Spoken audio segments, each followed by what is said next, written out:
গাছ দুটো দেখে আপনারা আজকে বুঝতেই পারছেন আজকে গরমের অপরাজিতা এবং দোপাটি এই দুটি গাছ নিয়ে কথা বলবো। কারণ এই দুটি গাছ নিয়ে অনেক সমস্যা রয়েছে। প্রথম কথা হচ্ছে অপরাজিতা। অপরাজিতা যখন ক্রয় করা হচ্ছে তখন অনেকে বীজের গাছ ক্রয় করছে। বীজের গাছ ক্রয় করলে তার গ্রোথটা অনেকটা কম থাকে এবং প্রথম বছরে ফুল পাওয়ার সম্ভাবনাটা অনেকটা কম থাকে। যদি পুরনো 1 বছরের পুরনো বা 1.5 বছরের পুরনো কোনো গাছ নার্সারিতে থাকে, সেই ধরনের গাছ যদি এই বছরে সে নতুন পাতা বেরিয়ে থাকে, সেই ধরনের গাছগুলো ক্রয় করলে তাতে ফুল যেমন খুব তাড়াতাড়ি চলে আসে, আর তার সঙ্গে সঙ্গে ভ্যারাইটির অনেক বিষয় রয়েছে। যে সমস্ত নর্মাল ভ্যারাইটিগুলো রয়েছে সেগুলিতে কিন্তু ফুলটা অনেকটা লেটে আসে এবং পাতার গ্যাপটা অনেকটা বেশি হয়, ফুলের সংখ্যা অনেকটা কম হয়। দোপাটি দোপাটির ক্ষেত্রেও তাই। বর্তমানে বাজার চলতে প্রচুর দোপাটি পাওয়া যায়, বিভিন্ন রঙের পাওয়া যায়। কিছু রয়েছে হাইব্রিড, কিছু রয়েছে ডোয়ার্ফ, তবে দেশি ভ্যারাইটির দোপাটি তার উপরে কোনো কিছু নেই। কারণ সেটা বড় যেমন ঝাড় গাছ হবে, তার সঙ্গে সঙ্গে কিন্তু ফুলের সংখ্যা প্রচুর হবে।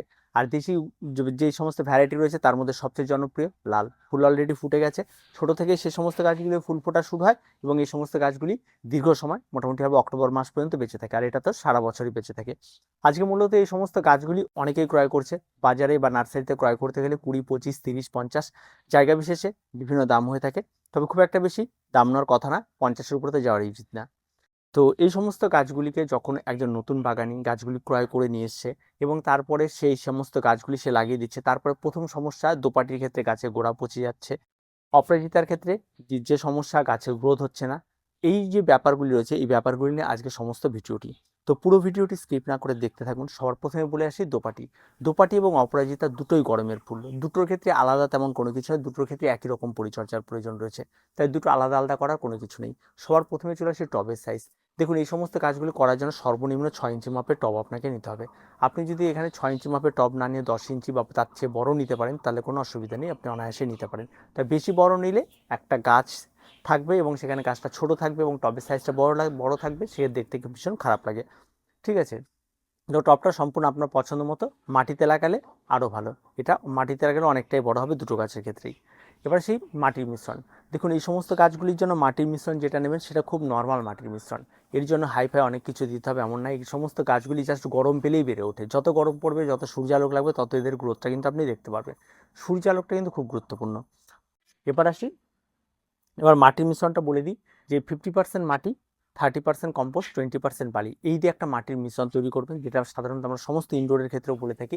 এই মাটির মিশ্রণের সঙ্গে আপনি রাসায়নিক সার একদম 1 চামচের 4 ভাগের 1 ভাগ পটাশ যোগ করবেন, আর 1 চামচের হাফ চামচ আপনারা ফসফেট যোগ করবেন।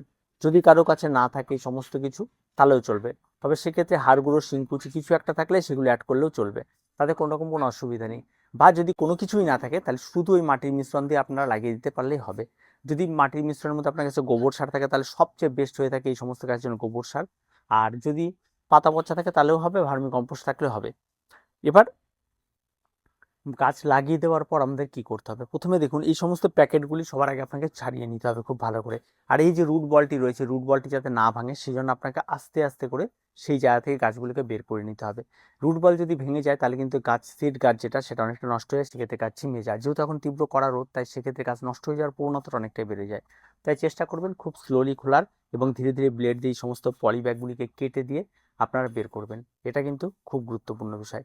তারপরে যে বিষয়টি থেকে, গাছ লাগিয়ে দেওয়ার পর কোথায় আমরা গাছটিকে রাখবো? দেখুন, গাছ লাগিয়ে দেওয়ার পর সবার প্রথমে অন্তত 2 থেকে 3 দিন একটা সেমি শেডে আপনারা গাছটিকে রাখবেন, হালকা রোদ, হালকা ছায়ের সমস্ত। যদিও এই সমস্ত গাছগুলি সেট গাছ, সরাসরি রোদে রাখলেও কোনো অসুবিধা নেই, তবুও 2-1 দিনে যাওয়ার রিস্ক নেওয়ার কোনো দরকার নেই, একটু সেমি শেডে রাখবেন। এবং গাছ লাগিয়ে দেওয়ার পর সেমি শেডে তো রাখবেন, তারপরে আপনার খেয়াল রাখতে হবে যদি আপনি যে মাটিটা ব্যবহার করছেন সেই মাটিটা জল আছে কিনা সেটা খেয়াল রাখতে হবে। যদি মাটিটা ভিজে ভিজে থাকে তাহলে জল প্রয়োগ করবেন, আর যদি ড্রাই মাটি থাকে তাহলে অবশ্যই জল প্রয়োগ করবেন।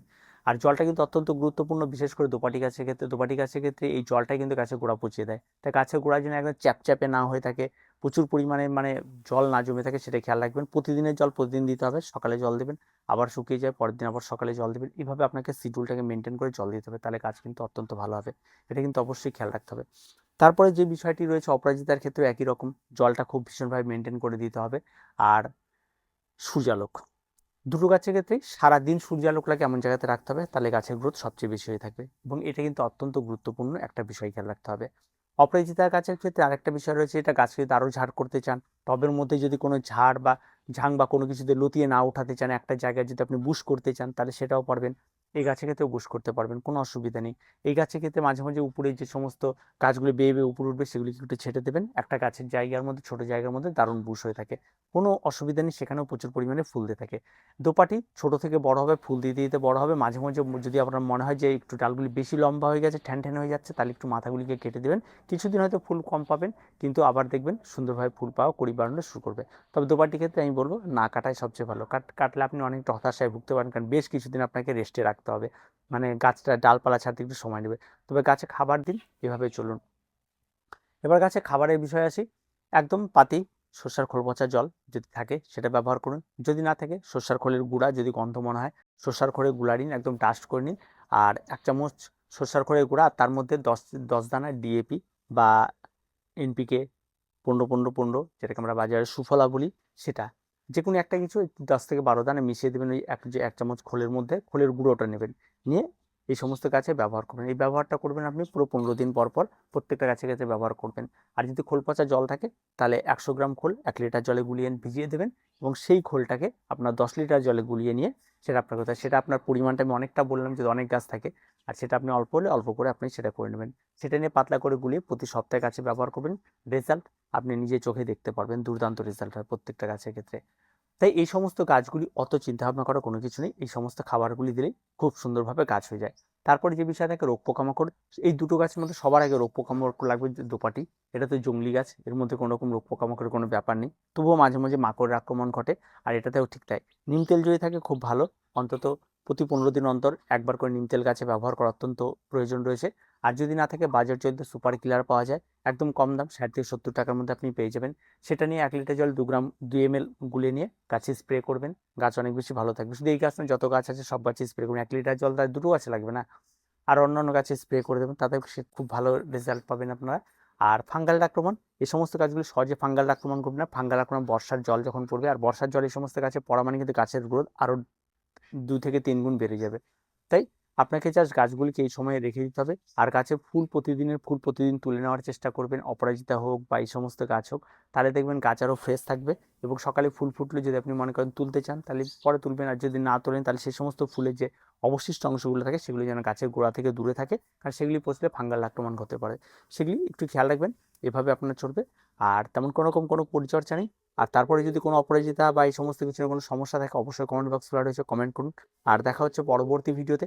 প্রত্যেকে ভালো থাকবেন, প্রত্যেকে সুস্থ থাকবেন, চ্যানেলটিকে সাবস্ক্রাইব করে রাখবেন।